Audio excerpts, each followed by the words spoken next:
My name is Miriam Kesterton.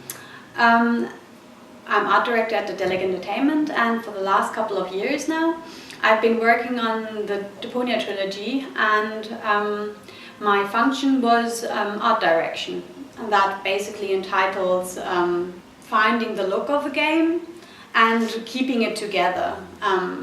Of course, such a game consists of tons of people working on it. We had so many artists, I don't even know how many. Probably if we checked in the credits we'd see. And with so many people working on a game, you have to keep the vision consistent, and that was my function.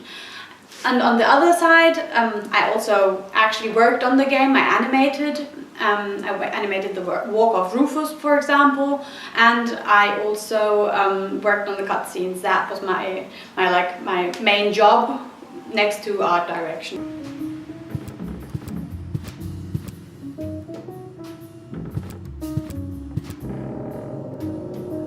Right at the beginning, nothing existed from the game. We just had an idea. We had the idea in the head of our creative director, Jan Michaelis, also known as Poki, and with him, we had to find the world. And my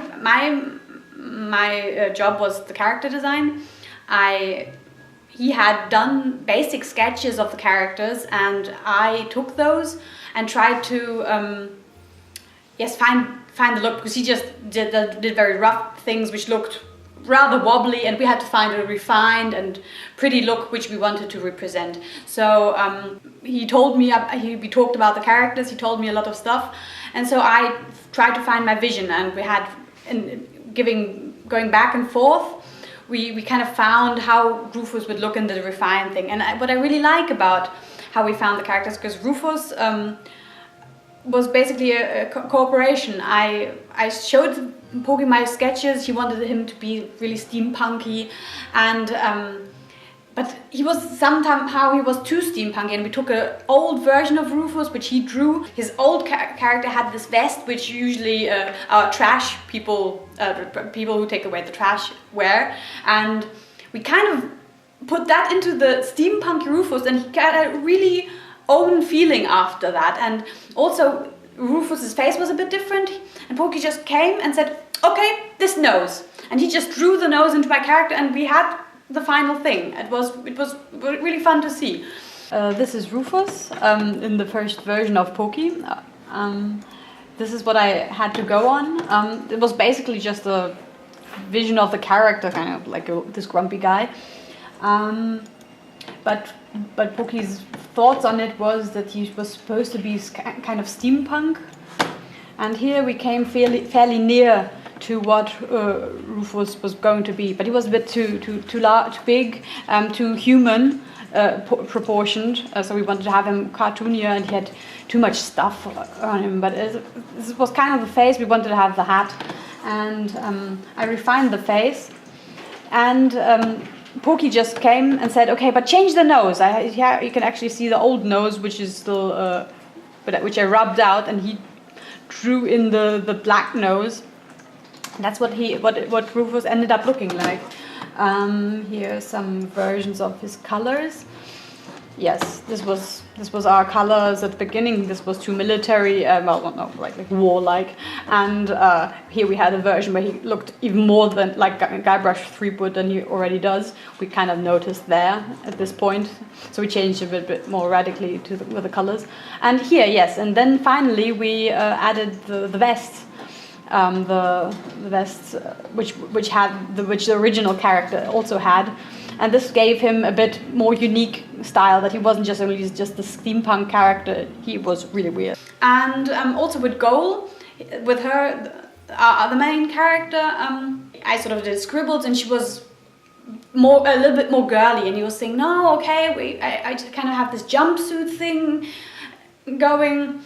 And then I changed it to that, and at the beginning she had green hair, and he said, "No, okay, let's take the color of the vest of Rufus and give it to the hair." And so we sort of suddenly had this vivid red head, which was still very etherical. She was always supposed to be like something which was out of reach, something a bit like a little bit godly, but also you kind of know because she has in the first part she's really no, basically she's always sleeping. She had this. She was this pure character, but with the red hair, you kind of knew there was fire in this. And when she would wake up, bam, then Rufus did get it from her. So this is all stuff which goes into the character design. What? Well, who was that? Me. It was me. Hello, my name is Gunnar Bergmann and I'm the lead animator, or was the lead animator on Goodbye Deponia. And together with Simone, my job was to check all the animations, have an eye on the animation lists. The scripter and game designer wrote. My job was having the overview over these lists and over the end products and animations for the game. Rufus seems like a brutal thug to me. Rufus? Brutal? Never. What's important for a good animation is a good description from the game designers or the scripters who made all the setting in the screens, so we have the context to solve the problem with the animation, to get it right in the screen, let the figures do the right things, or let BG animations, so non-figure animations, do the right things in the screens. That's very important. That's the basic for a good animation, to start a good animation. And of course the skills of the animator, very important.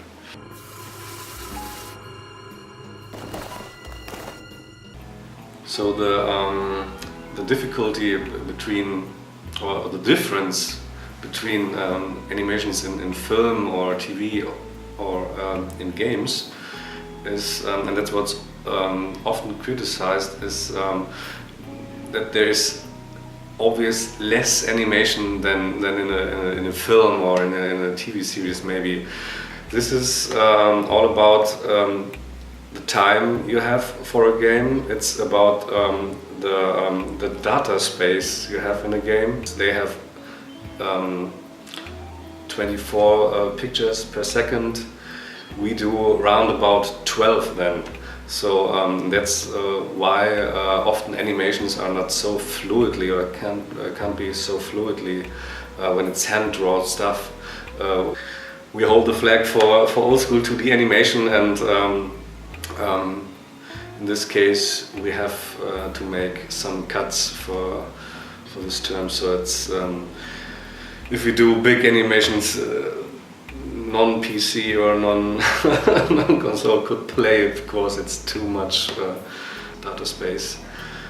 We do it all in Photoshop or 2D stuff, and when animators come to a project with a background in movie animation or TV animation, first time they are shocked, what, you do it with Photoshop? And we say, yeah, but it's we don't have this big 100 frames animations. So we have this with the last versions of Photoshop. You have all the animation stuff, all the animation windows and tools you need in the program, and the basics are the same like in other professional movie animation programs. So we can do it as well. And we do it frame by frame, so it's possible to do this with Photoshop. And if a figure do a basic move like take something or do an idle, so in this case we do between 8 and 12 frames, and we draw it frame by frame, and we can let's play it in Photoshop and check it like the old times, flipping the pages and correct them. And Then in the classical Photoshop layer style, we can color it and make the clean outlines, and in the end we merge it all together and render it out for the scripters, and they put it into the game. So that's basically how we did it. The backgrounds in Deponia, they were done. We have our background artist was Michael Benrath. He did the backgrounds for the first part and the second part and a large part of the third part. But he, at the end, he never could do all the backgrounds because that would have been just too much effort. So we had to find other people to also do the backgrounds, and they had to imitate his style. So this is the background style we were trying to achieve with other people as well working on it. This, for instance, the next example is by Irina Zinner, but we will start off with Poki's scribble. This is what we get when we start off a background. Poki thinks about the game, and he already draws the backgrounds as he needs them for the game to work. And this is what we get, and then the background artist has to correct the perspective and find the right style for it. From the sketch we then get the line art, which is just a lot of work. But you can still see it's fairly similar to what it started off being, just a bit more and more detail. And then we add color, and this is the final background.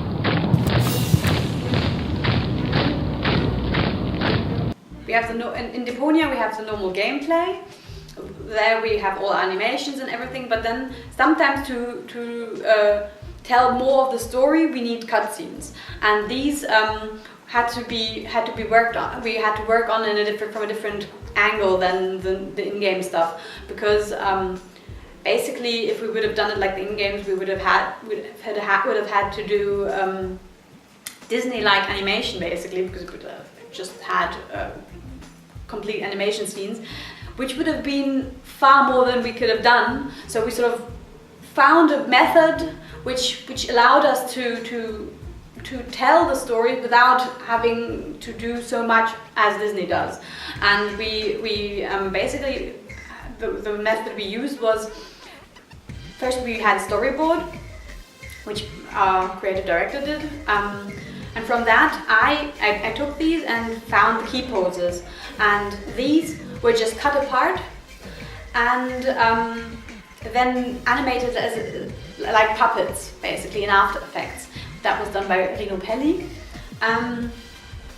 Yeah, and in some scenes we just took some parts which we had to animate frame by frame, and the other stuff was like just between and moved in After Effects by the joints. And that sounds simple, but it isn't that simple, but it's still easier than animating it completely.